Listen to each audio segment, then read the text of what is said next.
하나님 아버지, 통곡할 수밖에 없는 상황 속에 있는 저에게 오셔서 울지 말라고 하시며 절망을 소망으로 바꾸어 주시는 주님을 믿습니다. 절망에 빠져 무기력하게 누워 있던 저에게 주님이 일어나라고 하시는 말씀이 들려지게 하시고 믿음으로 순종하여 일어나게 하소서. 여전히 포기하지 못하고 붙잡고 있던 세상 기복의 관점을 내려놓고 구속사의 관점으로 예수님을 믿는 것이 가장 큰 기적임을 인정하게 하소서. 오늘도 말씀하옵소서. 듣겠습니다. 예수님의 이름으로 기도합니다. 아멘. 성경 말씀 누가복음 7장 11절부터 17절까지 말씀입니다.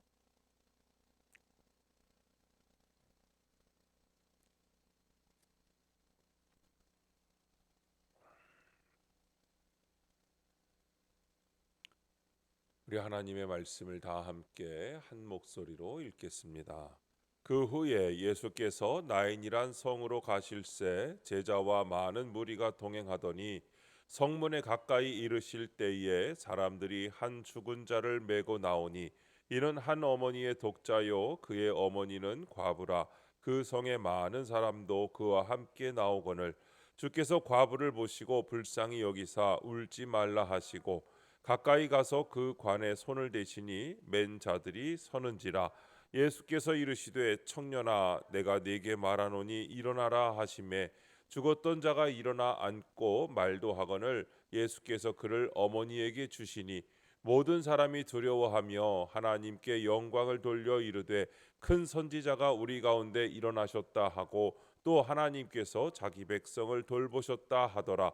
예수께 대한 이 소문이 온 유대와 사방에 두루 퍼지니라. 아멘. 자기 백성을 돌보셨다라는 제목으로 말씀의 은혜를 함께 나누겠습니다. 본문 요약입니다.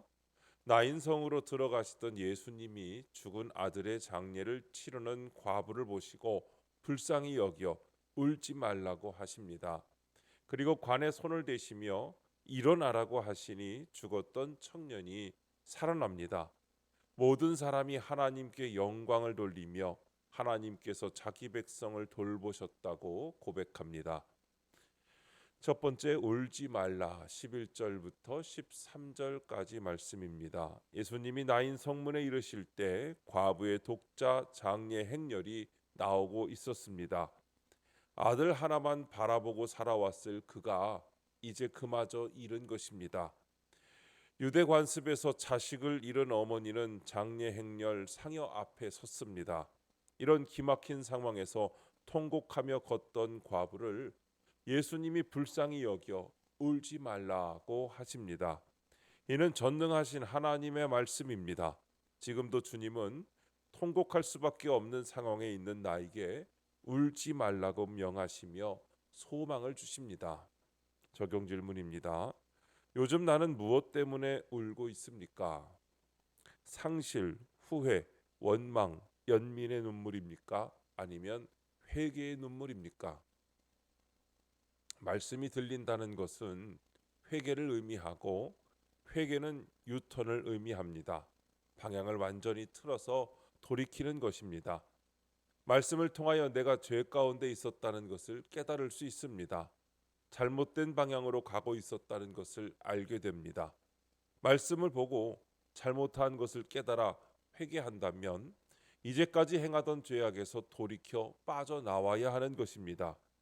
말씀으로 경고를 듣고 회개했다고 하면서도 인간은 100% 죄인이기 때문에 누구든지 끊어내지 못하는 죄악이 있습니다. 말씀을 듣고도 돌이켜 빠져나오지 못하는 그 죄악이 무엇인지 잘 생각하여 우리는 회개의 눈물을 흘려야 합니다. 상실, 후회, 원망, 연민의 눈물에는 구원이 없지만 회개의 눈물에는 구원이 있습니다. 회개의 눈물을 흘리는 나에게 주님이 오셔서 울지 말라고 하시고 구원의 소망을 주시는 것입니다. 두 번째, 일어나라 14절과 15절입니다. 과부에게 울지 말라고 하신 예수님이 관에 손을 대십니다. 율법상 시체를 만지면 부정해지지만 예수님은 자신의 명령을 책임지려 이를 마다하지 않으십니다. 그리고 청년아 내가 네게 말하노니 일어나라 하고 명하십니다. 말씀으로 백부장의 종을 고치신 주님이 이제 죽은 이를 살리십니다. 그리고 살아난 그를 그 어머니에게 주심으로 울지 말라고 하신 이유를 보여주십니다. 성도에게 보장된 부활은 내가 어떤 상황에서도 울지 않고 소망을 품을 수 있는 이유입니다. 적용 질문입니다. 절망에 빠져 죽은 것처럼 무기력하게 누워 있지는 않습니까? 일어나라는 주의 말씀을 어떻게 듣습니까? 하나님께서 절망에 빠져 무기력한 이스라엘을 구원하시는 이유는 그들을 변함없이 신실하게 사랑하시는 그분의 인자함 때문입니다. 하나님의 사랑은 조건과 형편에 상관없이 일방적인 은혜로 베풀어 주시는 사랑입니다. 하나님은 이스라엘이 과거 광야에서 전적으로 무능한 가운데 있을 때에도 그들을 사랑하셔서 그들 스스로 빠져나올 수 없는 궁지에서 건져내셨습니다. 주님은 인자하시기 때문에 오늘도 절망에 빠져 죽은 것처럼 무기력하게 누워있는 우리를 생명으로 이끌어내십니다. 이처럼 하나님은 자녀된 백성이 실패와 좌절과 절망에 사로잡혀 있을 때 결코 그를 외면하지 않으십니다. 나를 향한 변함없는 사랑으로 나타나사 회복과 안식으로 이끄시는 신실하신 분이십니다. 그냥 두면 멸망할 수밖에 없는 인생이었지만 죽음 같은 절망이 와서 누워 있을 수밖에 없을 때 일어나라고 하시는 주님의 말씀이 들린다면 그것이 최고의 축복인 것을 알아야 합니다.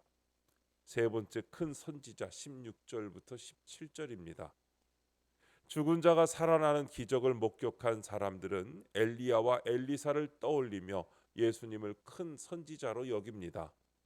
그들은 이 사건을 하나님이 백성을 돌보신 구원의 행위로 인정합니다. 예수님은 이 기적으로 자신이 하나님이 약속하신 선지자이자 메시아이심을 보여주십니다. 그러나 그들 중에는 기적을 보고도 예수님을 그리스도로 믿지 않는 사람들이 있었습니다.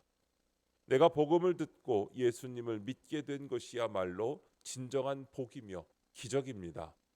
적용 질문입니다. 내가 예수님을 믿는 것이 가장 큰 기적임을 인정합니까? 여전히 바라는 세상적인 기적은 무엇입니까? 믿음이 없으면 하나님께서 행하신 모든 일들이 나의 구원의 일로 받아들여지지 않습니다. 믿음이 없으니 그 일이 모두 다 나와 상관없는 일이 되고 내 욕심에 맞게 이용하려는 근거가 되고 맙니다. 여전히 세상적인 기적을 바라고 있으면 예수님을 믿음으로 바라보지 못합니다. 믿음을 가지고 바라볼 때 성경의 모든 사건들과 예수님의 여러 가지 이적들 그리고 십자가의 사건까지도 믿음으로 바라볼 때 나의 구원의 일로 받아들여지는 것입니다. 이것이 구속사의 관점입니다. 그전에는 놓치면 죽을 것 같이 여기며 붙잡고 놓지 못했던 세상 기복의 가치관을 내려놓고 예수님을 믿는 사람이 되어 말씀의 가치관, 구속사의 관점으로 보게 되는 것이 가장 큰 기적인 것을 인정해야 합니다. 성경의 모든 말씀이 나의 구원의 일로 받아들여지도록 매일 말씀으로 묵상하시고 적용하여 적는 습관을 가지시기 바랍니다. 오늘도 하나님의 말씀을 보며 우리에게 울지 말라 하시고 일어나라 하시며 또한 우리를 구원하사 주님 우리의 큰 선지자가 되어주시고 또한 우리를 다시 살려주시는 하나님의 은혜를 경험하시기를 주님의 이름으로 축복합니다. 기도하겠습니다. 하나님 아버지, 울고 싶은 상황에 있는 저를 불쌍히 여기사 울지 말라고 말씀해 주시니 감사합니다. 죽은 자처럼 절망에 빠져 누워있는 저를 능력의 말씀으로 안수하여 일으켜 주옵소서. 오늘도 주님을 그리스도 나의 구주로 고백하며 제게 주신 진정한 복을 온전히 누리게 하옵소서.